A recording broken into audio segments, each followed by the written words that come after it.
Welcome to Campus News Talk, the campus discussion program. Each week at this time, we examine contemporary subjects and controversies of general interest. Join us today as we hear differing views on the issue of colorizing black and white films. Now, here's your host for Campus News Talk, me. Good afternoon. We have two distinguished guests with us today. Laura, the founder of SIG, C-I-G, or Colorizing is Good, and Karen, founder of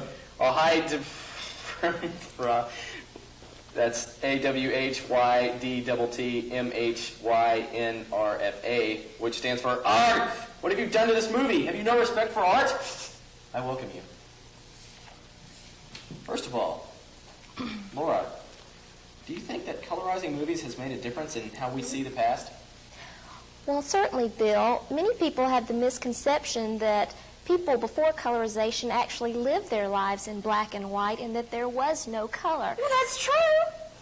Oh, I beg to differ. That is why we want to colorize movies, because it helps people to see the past as it really was, not as they so erroneously think that it was in black and white.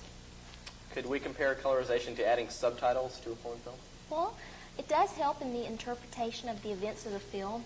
It helps with symbolism. It helps you just to see the picture in a better light and understand it. So yes, it could be compared to subtitles. Karen, I've heard some talk about dubbing vocal tracks onto silent movies. How do you feel about that? I think it's ridiculous. If they wanted sound, they'd have sound. They would have invented sound if they wanted it back then. What about people who don't like to watch black and white movies? Don't they have a right to see the classics too? No, why don't they rent something else or make their own movie? Have any thoughts on this? And it's ridiculous. Of course they didn't have color back then. Oh, come on. Are you stupid or something? Of course they had color back then. Not like we do today. You must be colorblind. Have you ever seen a colorized movie that, in your opinion, that you liked better than, looked better than before the process? Well, no, I don't know anybody that actually would like to have black and white movies. You certainly wouldn't take color movies and take the color out of them to make them black and white.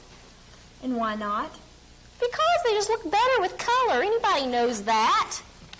Have you ever seen a colorized version that you like better than the black and white? No.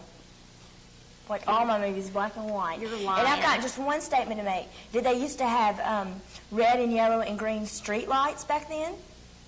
I think not. Oh, and I suppose there wasn't a red, white, and blue flag back then either.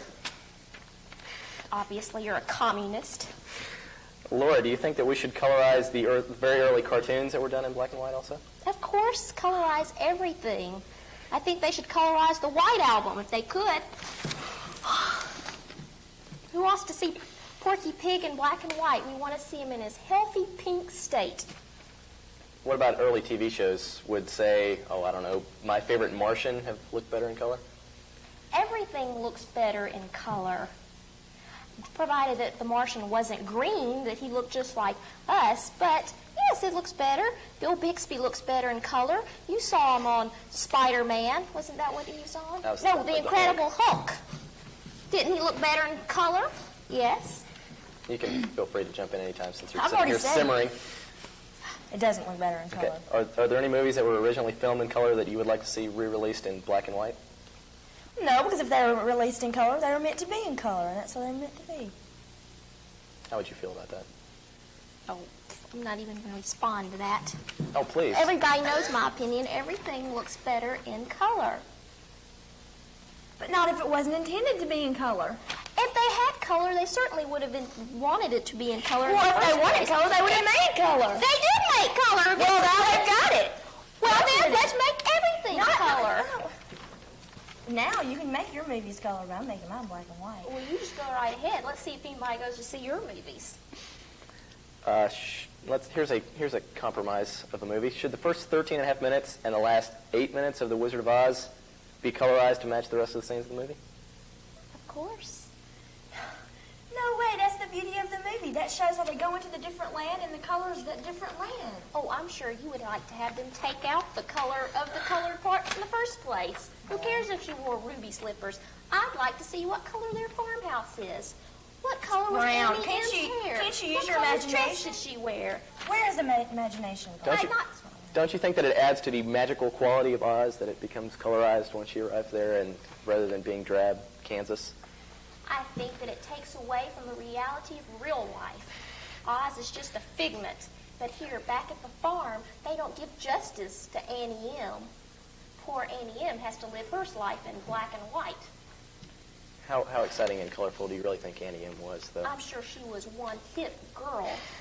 Black and white covers up wrinkles, and I'm sure she was glad she had it. Okay. Well, thank you both for sharing your opinions with us today. First of all, Laura and Karen, and for being on our show. And I hope you enjoyed this evening's discussion, and that you'll join us again next week for another Campus News Talk.